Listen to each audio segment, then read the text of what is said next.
So we've talked a little bit about diagnostic assessment in a couple of different ways. We've talked about error analysis. We've talked about looking at the results of diagnostic assessments that might be already available, or sort of like checklists. Next, we're going to talk about curriculum-based assessment, or CBA, and we'll discuss a little bit about how to use measures, CBA measures, to really help refine your instructional focus, to determine if students are learning what's taught, essentially. So if we go back to our model here, we're continuing to think about specific skills in this particular module on mastery assessment. We have those general outcome measures, but we're really focusing now on this diagnostic assessment. It's this part of the framework from the National Center, this DBI framework right over here.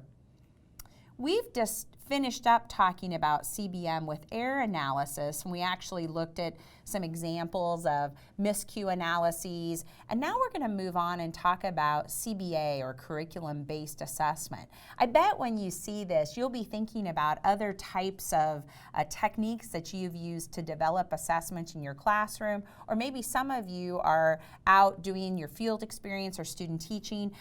You might have developed some measures like this to collect some specific skill data on students in the past. So we're going to continue to focus on that diagnostic piece.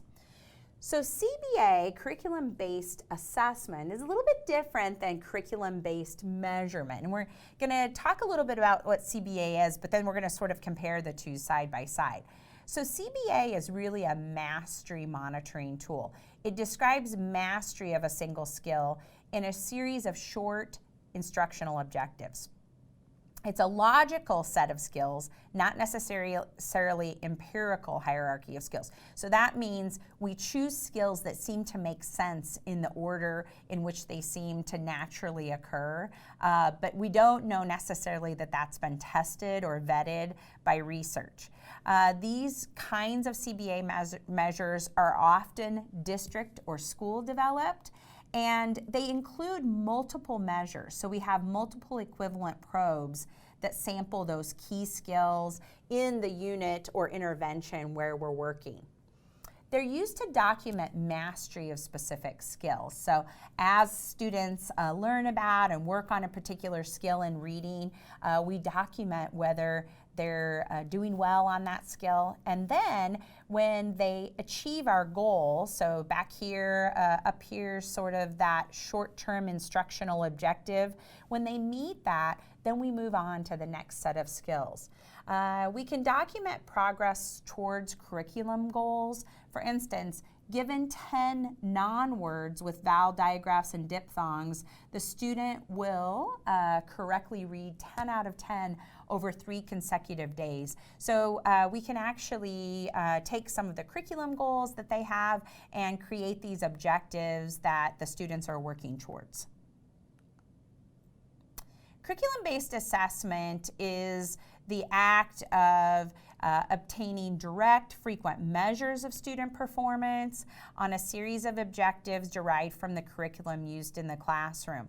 CBM is a form of CBA, but we usually think of CBA as being created from specific curriculum. CBMs can be just commercially created. They can be created around objectives, standards like the Common Core state standards, specific state standards. So CBA is usually targeted more toward the curriculum that's actually being implemented in a teacher's classroom.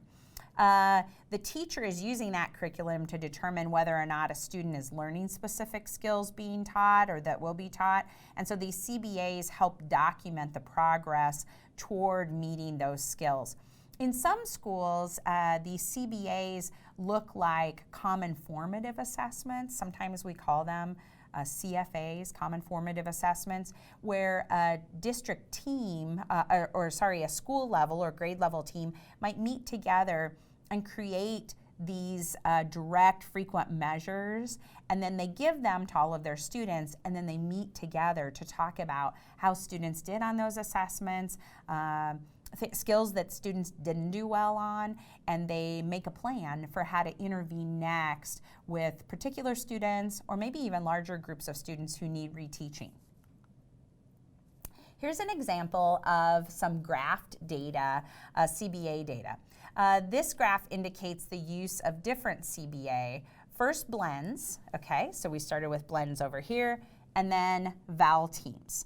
The content of CBM, curriculum-based measurement, does not change. Over time, we continue to give the same types of measures like oral reading fluency or phonemic segmentation. We give that over the course of the time we're monitoring the student. In CBA, curriculum-based assessment, as students hit a mastery level, in this case you can see the mastery level for blends was 3 times, they reached 10 correct blends. Then we move to the next skill, vowel teams, and that's indicated by this vertical line. So CBA is really instructionally aligned to what the teacher's doing, and it's often actually integrated. It's part of the instruction that's being delivered. As I just mentioned, this example where teams might be working together to create common assessments, using those assessments to assess what's going or what's being mastered as they teach, and then coming back and talking about what skills to work on next. It's all really integrated with the instruction they're delivering. So sometimes it's even hard to tell, what's instruction and what's assessment because there are exit slips or quizzes or pieces that are very built in and targeted to the instruction that's just happened. The main takeaway here is that CBA tells us whether or not the student has learned a specific skill or a set of skills that have been taught or that you're currently teaching. You determine whether or not the student has learned those skills according to their performance compared against a preset criterion. So if you said you wanted students to get 10 words in 1 minute at 95% accuracy, you continue to give the measure until they meet that criterion, and then you move on to the next skill. This works equally as well in mathematics, in other content areas, but we're going to specifically be talking about reading examples today. So, what are some of those differences between CBA and CBM?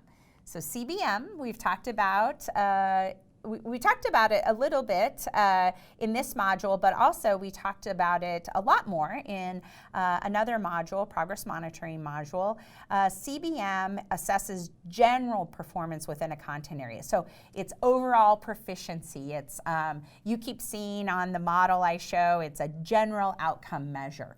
CBA, on the other hand, assesses progress in learning specific skills. So here, general, here, specific, okay? The creator of CBM, they're usually researcher created, and they're standardized.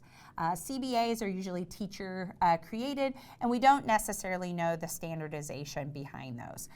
We talked about before a little bit about like reliability and validity. Usually for CBMs, known reliability and validity, CBAs, unknown reliability and validity. And here we are, we're talking a little bit about that right here. CBMs are predictive of overall performance with standardized assessments. So if you have standardized assessments that you're giving in your state, in your district, CBMs are usually very strongly predicted of performance on those standardized assessments in language arts, for instance, the reading measures. In CBA, the validity depends a little bit on the skill of the teacher. So if the teacher or the team is very skillful in developing these CBA measures, they might in turn be strongly predictive of how students do on standardized assessments, but that's a little bit unknown. So we know a lot more about the standardization of CBMs. CBAs, a little bit less. These CBAs are really to focus on how to identify those skills that we want to continue to teach, reteach, review, continue with maintenance checkups for those particular skills. So what do these mastery measures look like? You might remember that sometimes we call these short assessments that we give, we call them probes sometimes. And so when I say measures or probes, that's the assignment that we're giving students. That's the quick assessment that we're giving students. So here's an example of a mastery measure. Given a 2-page narrative with grade level text, Jorge will correctly fill in a story map, for example, 11 out of 12 possible points over 2 consecutive trials. So here's an example. We've got a story map with setting, characters, problem, action, and outcome, pretty straightforward. We want Jorge to fill in this story map to the extent of his ability, covering a summary of this narrative he just read, and we want him to try to hit on as many points as we can. Certainly we want more details about setting or characters, problem, action, and so a teacher might suggest, you know, overall I think total the best he could do would be 12 different items for this particular story, and I want him to get 11 out of 12 points over 2 consecutive trials. And so we set that criteria, and then we hope that Jorge meets that criteria over 2 consecutive trials. If he does, we move on to the next story, or we move on to the next set of the next story map that maybe incorporates a little bit more inferential information. So gradually we move Jorge along through that hierarchy of skills to more difficult skills as we observe that he's mastering this initial content. So how do we score it? What do scoring criteria look like? It's maybe easiest to kind of think about this in terms of some basic measures or probes that we create from word list. And so if we have a word list like this, maybe these are some words that students are working on in class. They have some common word patterns you can see up here. The student, and you know, you can see we've got sort of that ake ending, and then we've got kind of almost some like distractor items like rate and like, but it could be that our criterion would be to decode 9 out of 10 or 10 out of 10 words for mastery. So maybe we want students to move through and we want to track how many words they can read with decoding. For an instructional level, we might suggest 7 to 8 out of 10 words. A frustrational level or failure level would be 6 out of 10 words or less. And then we might need to go back and assess our prerequisite skill, which might be discrimination of long and short vowels. So it might be that they're not being successful on these words yet because they are having difficulty with those vowel sounds. Maybe they're not yet identifying that those should be long vowel sounds. So we would need to back up and first give some measures that have the discrimination between long and short vowels before we move to this next step where we're asking them to say words that have all long vowel sounds. The teacher would determine the criteria and then would develop a measure that includes these words, and it could be each day, every other day, would administer this measure to see how the student does. In the meantime, these words are incorporated in the student's spelling, perhaps, in the reading or writing the student's doing. So this isn't just in isolation. This is actually content that the student's working on in language arts. as we create these measures, we do want to try to be more specific and precise in creation of the measures. The more that teachers can be more specific and detailed about their creation of the measures, sort of more planful, the greater chance that we have that these measures will capture that sense of how students are doing overall in the subject. We want these measures to be as valid and reliable as we can, even when they're teacher created. So if we can include this preset set of sort of key components, there's more likelihood that it'll be administered the same way, that it'll have some fidelity around it. So what are those common components? One, we want to first define the specific literacy skill that's being assessed and how frequently the assessment will occur. So sometimes we really want to assess a particular set of vowel sounds, and then we end up incorporating vowel sounds, other vowel sounds that we didn't really mean to assess. So we need to make sure it's a narrow skill, and we need to specifically define that skill first. We need to think about how frequently the assessment will occur. Are you going to give this daily? Are you going to give it every other day, once a week, at the end of the week?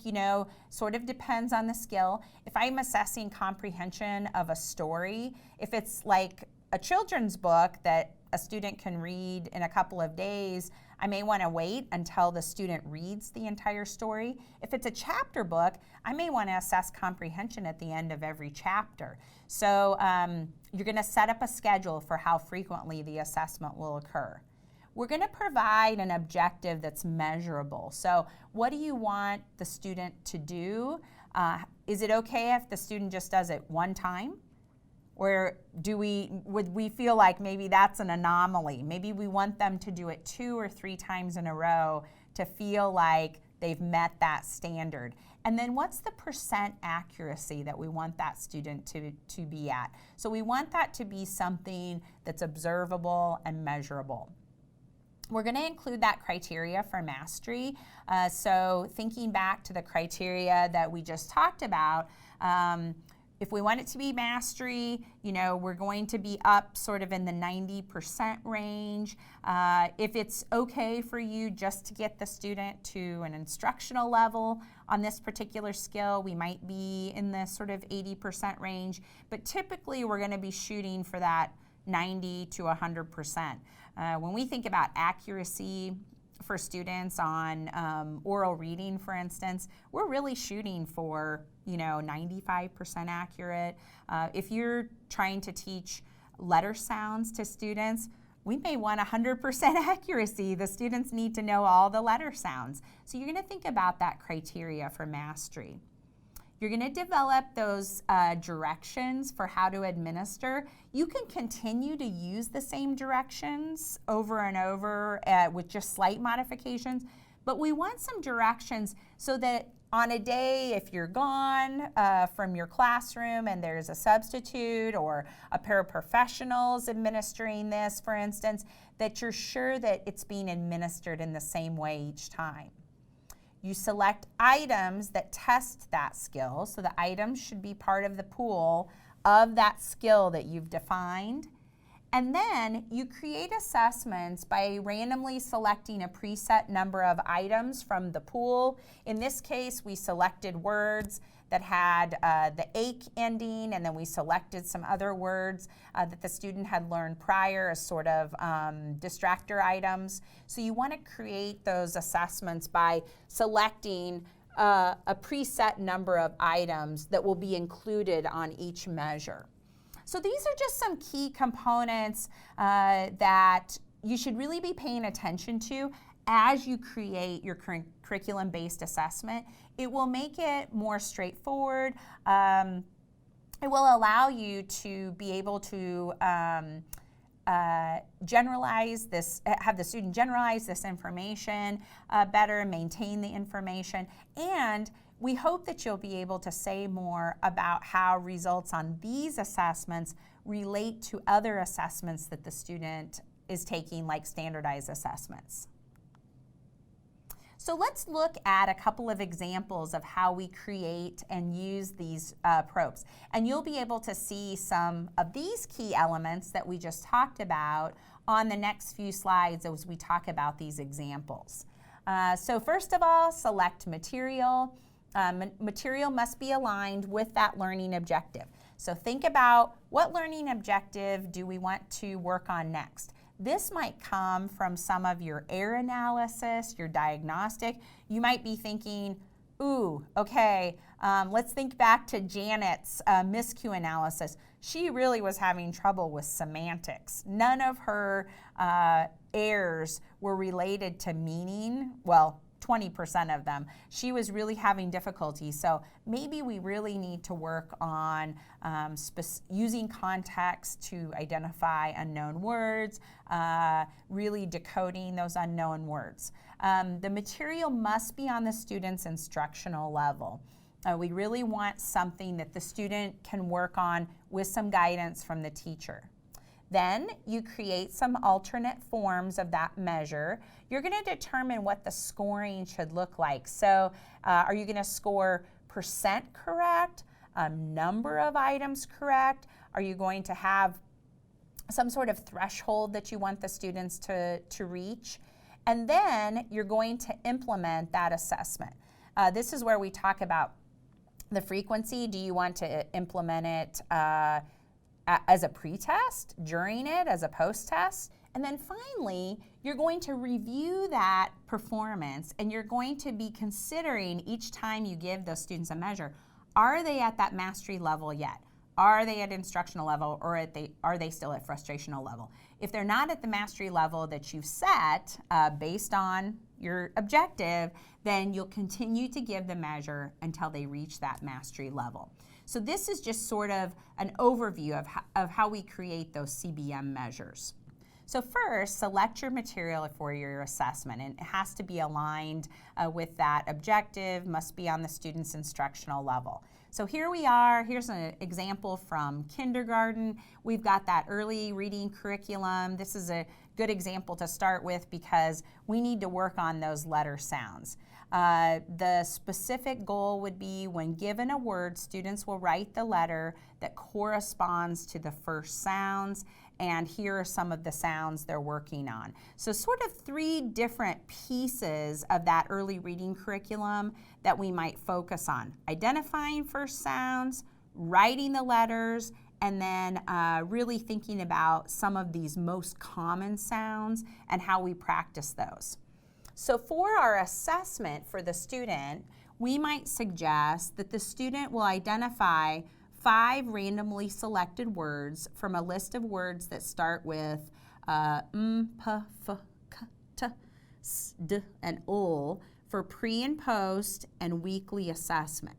So they're going to identify 5 randomly selected words from a list of words that start with these, and we might give the particular sound, and then the student has to actually identify by pointing that particular word.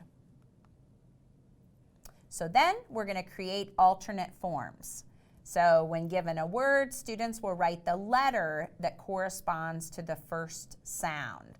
So it could be that this is 6 different forms. List 1 we might give on day 1.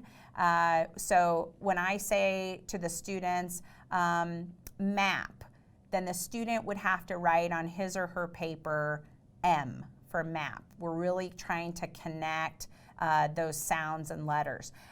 We probably would just be saying these out loud. In those detailed administration directions, we would suggest how the teacher would be administering these words. The next day, day 2, maybe I'm giving list 2 of words, and I say tap. Write the letter that you hear at the start of tap. What is the first sound in tap? And in those administration directions, we're going to have those specific directions to give to students so that they are very clear, and it's always the same directions each day. Next, we implement and we develop a schedule for when we're going to implement these measures. It could be that across our unit, we start out, we give a pre-test right before we start lessons 1 through 5. The measures 2, 3, 4, and 5 we give throughout the time we're instructing on these lessons. Maybe we're giving one measure at the end of each week. And then finally, we give the post-test at the end of this set of lessons.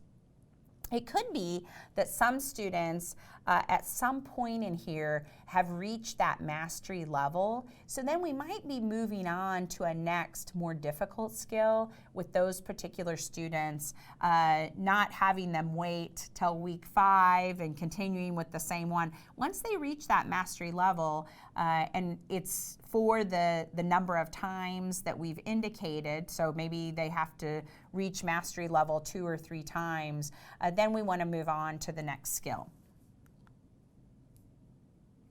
So then we're going to review, and this is sort of what I was just alluding to, we're going to review at what level those students are.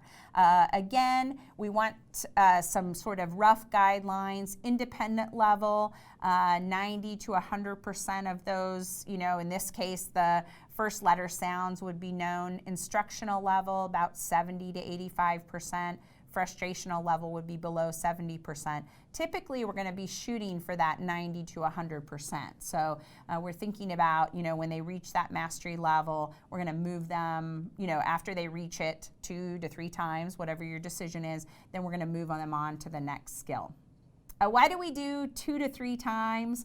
We just want to stabilize that information. So we don't want a single time to be sort of an anomaly, like they were just lucky that day. We want to make sure that that information is cemented.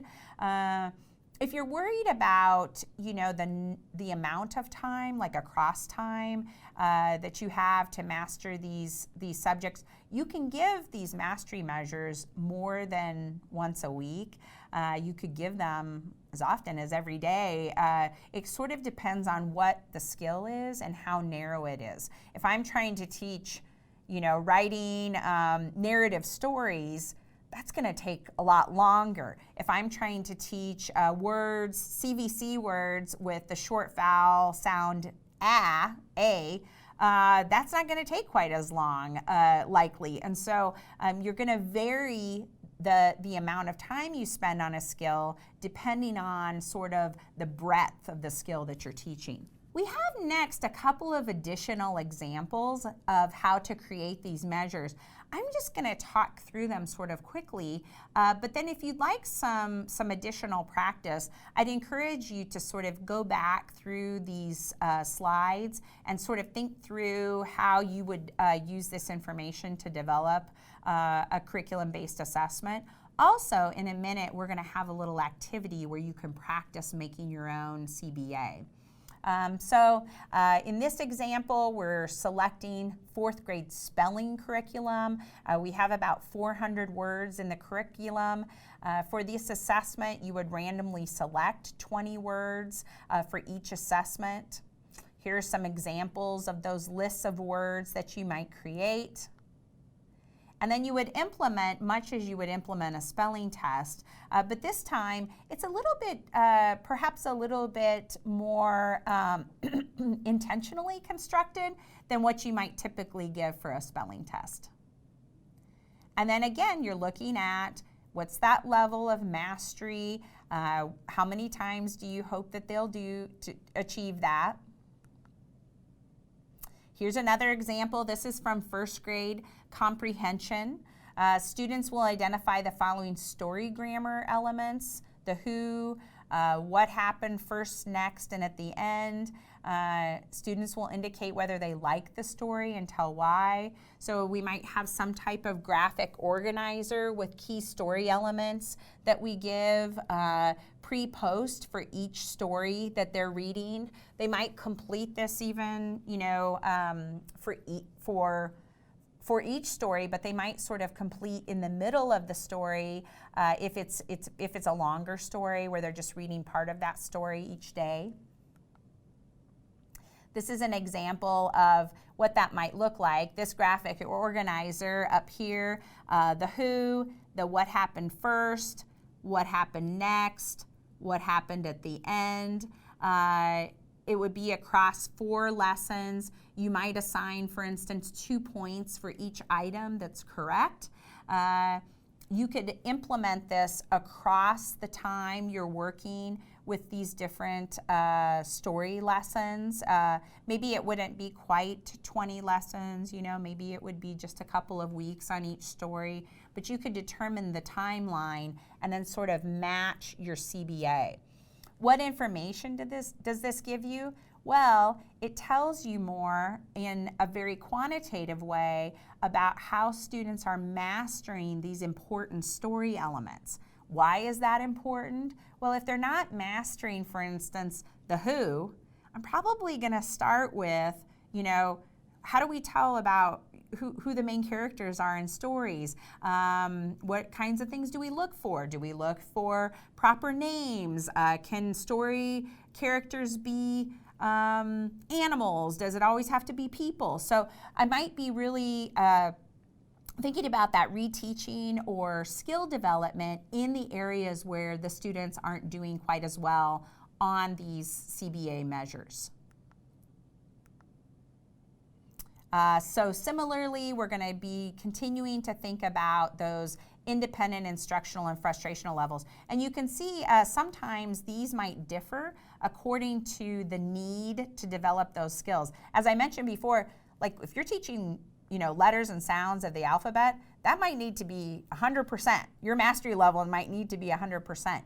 So your instructional level might be 90%. It depends a little bit on how difficult that skill is that you're introducing. So now you're going to use your workbook to think about how to develop your own CBA measure.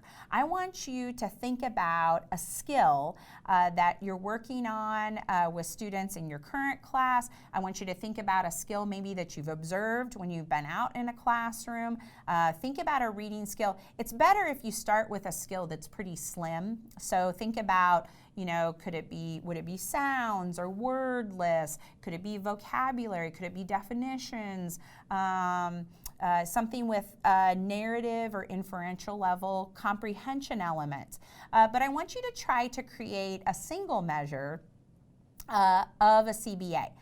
Think about those critical elements. So you're going to go back, those critical elements that we talked about before.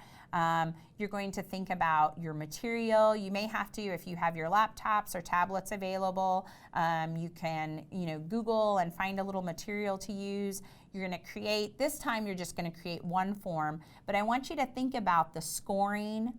What would the administration directions look like? And then I want you to talk about how often you would have someone implement it. Eventually, if you can, I'd really like you to go out and try this. I'd like you to go out and implement the assessment and then come back and debrief a little with the class about how that went. I'd like you, if a few of you could give the same assessment and then come back and talk about students and where they were performing on a similar assessment, that would be really terrific. I think it's really powerful when grade level teams meet together, they look at these common data from these common assessments and then make decisions about individual students, but also groups of students. That can be really powerful information for teachers. So you're going to go and think about how to create your own CBA.